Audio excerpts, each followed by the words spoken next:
So, LeBron Raymond James Jr., also known as Bronny, has so far participated in 2 NBA Summer League games. For the 2 of you who don't know who Bronny is, first of all, hi Mom, thank you for watching my videos. And secondly, he's the son of current superstar LeBron James himself. Together, they have become the first father-son duo in the NBA. Obviously, that's insane, quite frankly, but it has millions of people upset, and it's all I've seen anyone talking about on social media. I mean, how can you hate the kid? They've got over 40,000 combined career points, for crying out loud.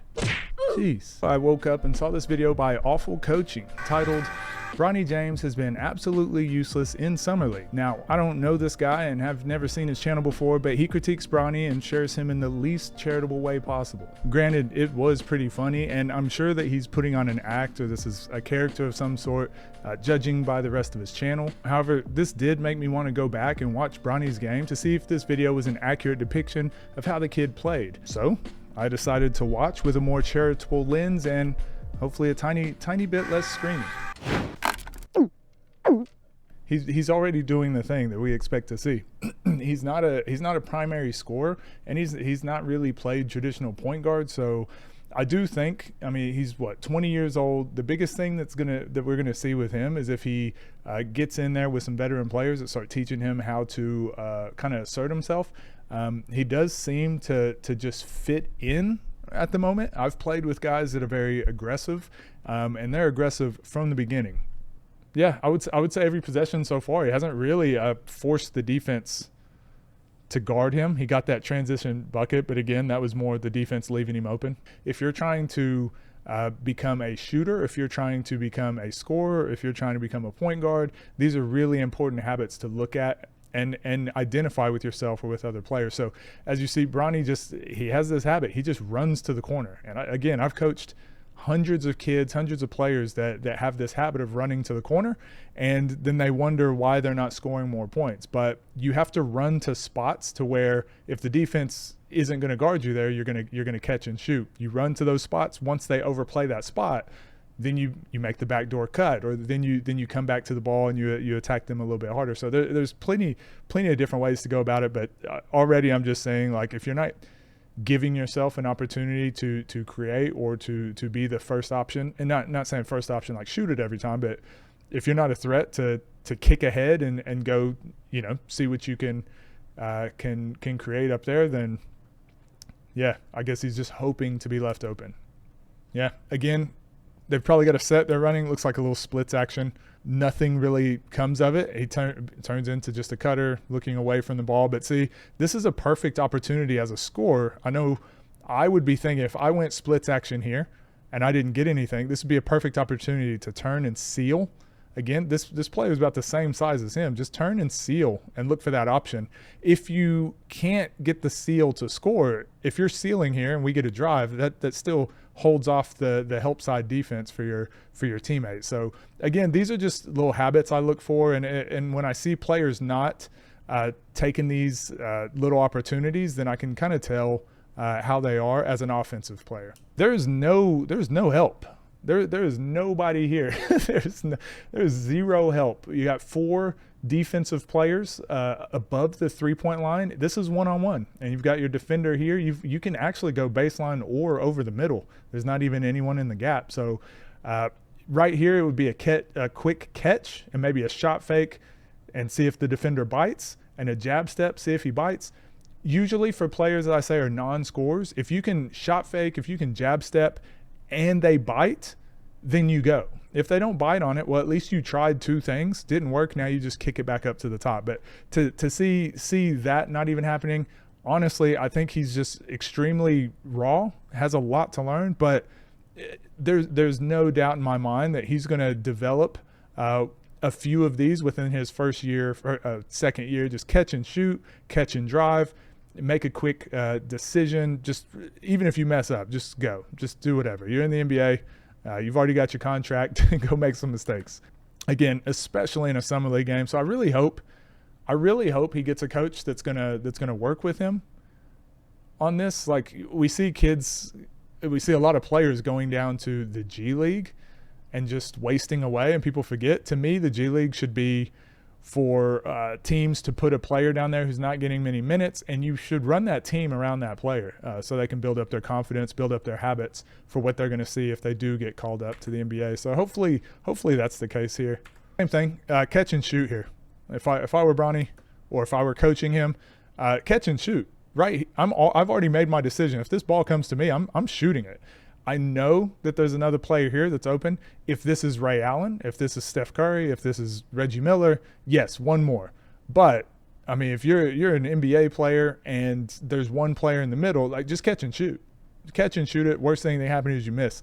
That's the right shot to take. This player is out of position. He's turned his hips towards the ball.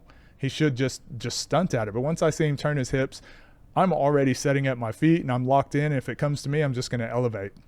If it seems like I can't get the shot off because he's closing out too hard, that's a shot fake, and then you get into the key, and then maybe you're kicking it out for an even more open shot. But I think this is a very passive way to play, and again, something I had to learn. This is how I played when I was younger.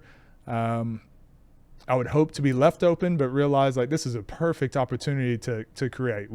We collapsed the defense. We created a closeout. NBA, FIBA especially, it's all about creating a closeout. If you can, NBA especially too, if you can create a closeout, you can play in the NBA. If you can consistently create closeouts for your teammates, you can play in the NBA. So created a closeout. We've just got to attack that and live with the result. But instead kicks it to his teammate who gets the same closeout. Again, defense is really hard for me to judge. The defense is just, the rotations are kind of just off in general. Only thing you're really going to see is on-ball defense, but even that is going to be players playing about 70%. As someone who's going to need to probably develop into a point guard or be able to play that point guard role, you would like to see.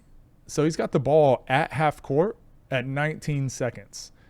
He doesn't get his first pass off, and we don't get into a semblance of an offense until, let's see, catching it at 12 or 11 seconds, and no spacing here. So again, that's something we want to see work better. Sprint up the court. Maybe you're calling out the play, or everyone's aware of the play beforehand. But yeah, getting into your offense at 11 seconds, generally you want to be doing that about 17 or sooner, preferably.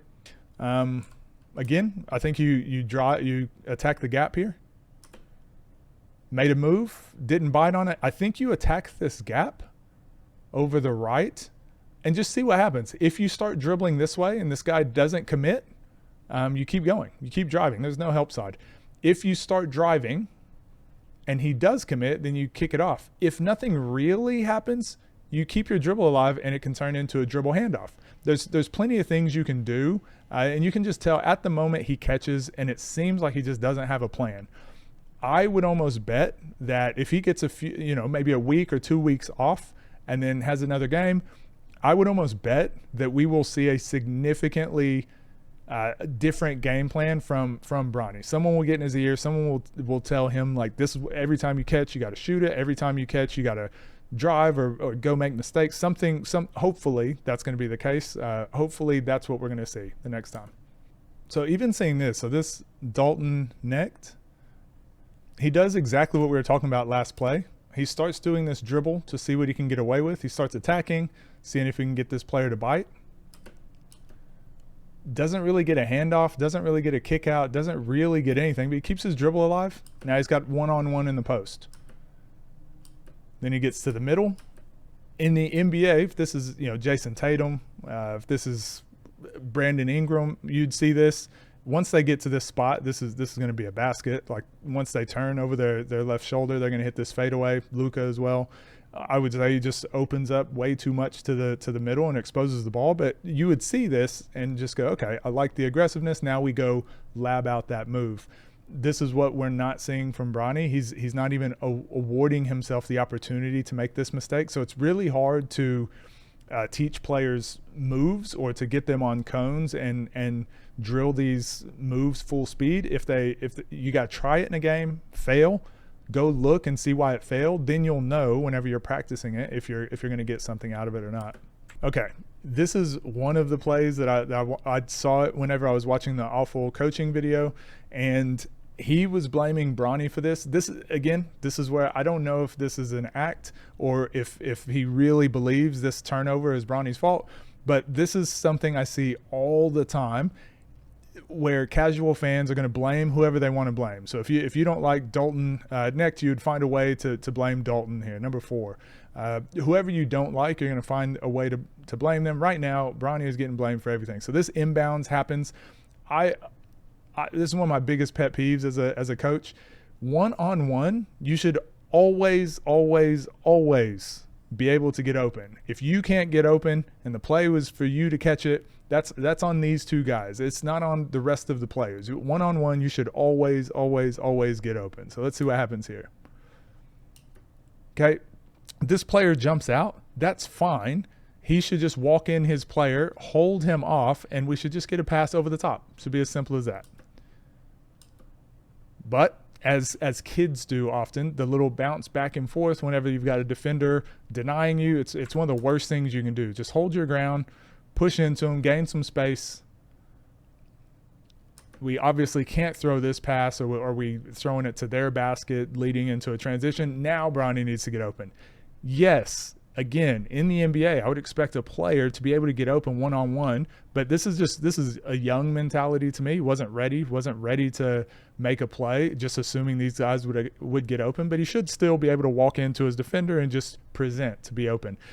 Watching all these guys not be able to do this, it's more a knock on how bad this Summer League game is at the moment than it is on any one particular player.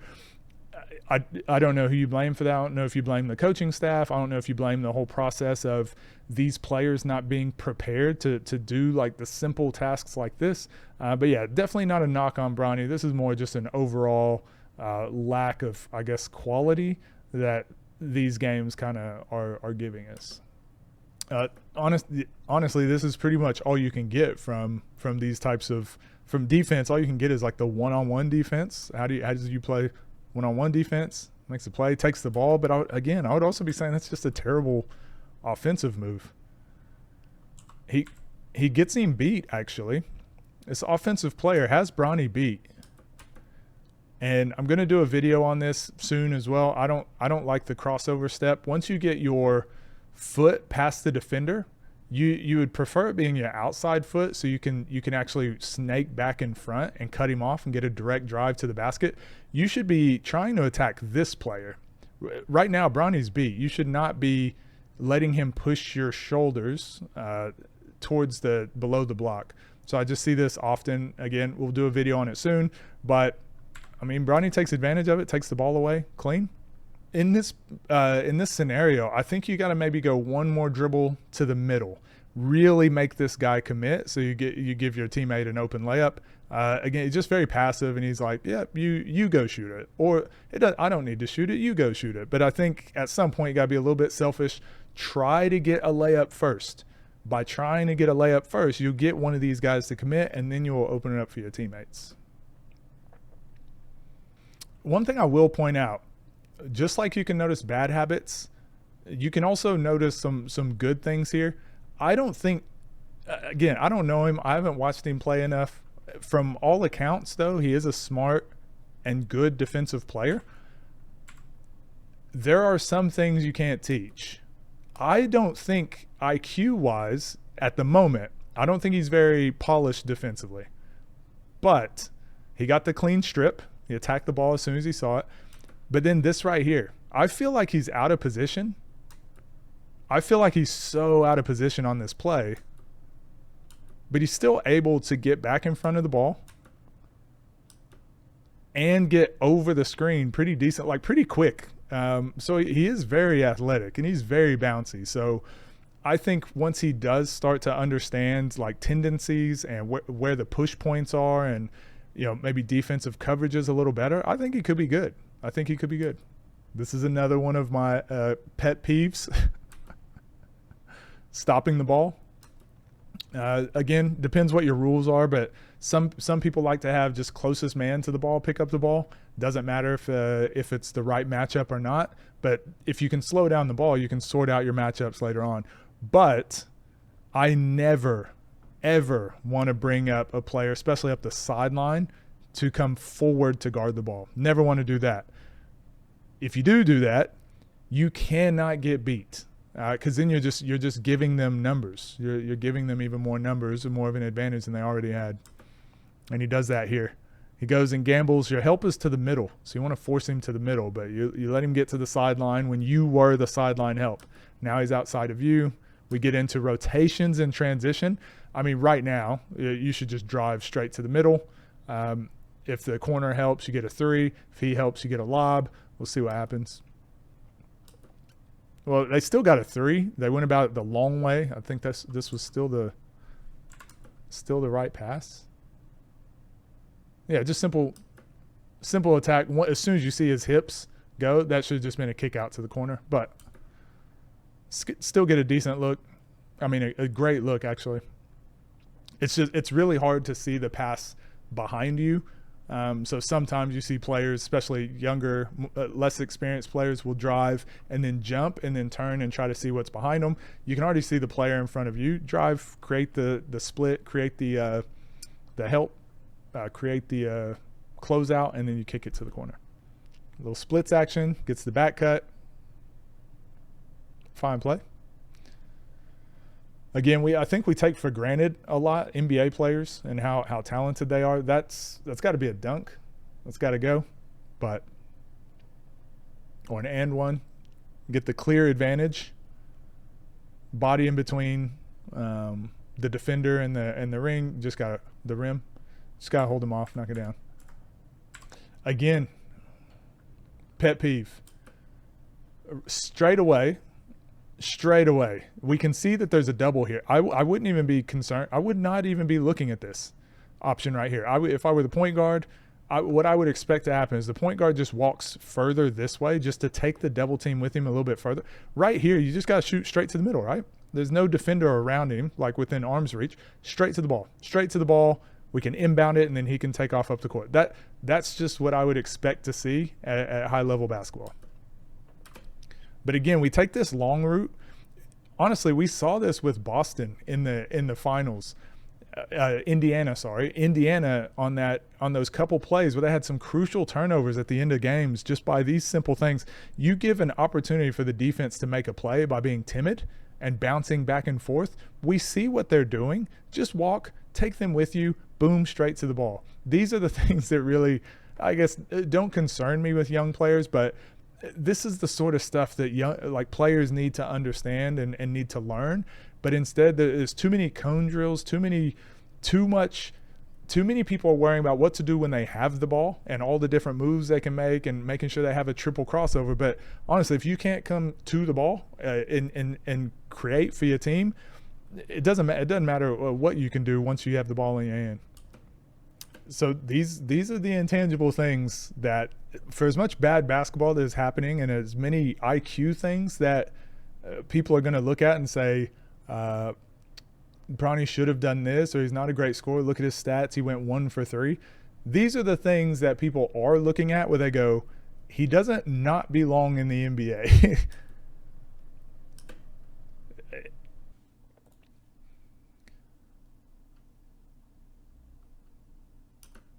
And this is exactly where I think he can strive. My favorite thing to do when I was playing, get the rebound on defense and just turn and go. Because right now you have the advantage. Their defensive matchups aren't really how they want them. Get the rebound, turn and go. So if he can learn this, because he seems like he's going to be able to get quite a few rebounds. If he can get this rebound and just turn and just push. Right here, I would be seeing this player running forward, just like I talked about. You could make this pass to the next guard, or you can actually attack the bigs. I loved attacking bigs on in transition because they're typically not as good at slowing it down. He could attack this way, get up the middle of the court, but instead he does 3 or 4 moves, which slows down the whole transition. But these are little things that you can learn, and he's definitely got the athleticism to do something. See, they're all back on defense now, whereas if he could have got it up the middle, really create some problems for the defense. So we get up the court. Okay, a little pick and roll action. Not a huge fan of the shot, but I like that he shot it. So we get a pick and roll. He should probably, he's not fully committed. Again, we're able to slow it down. And this is a hard read for people that haven't been in this situation a ton before. But off that pick and roll, especially with a big, oftentimes you need to make the decision of what you're going to do. If he just goes full speed left, he probably does get to the basket. The way that his feet and hips are set up and the way yours is set up, you should be able to just bolt straight past for a layup, or full speed. Now he's got to shift over, boom, you attack the middle.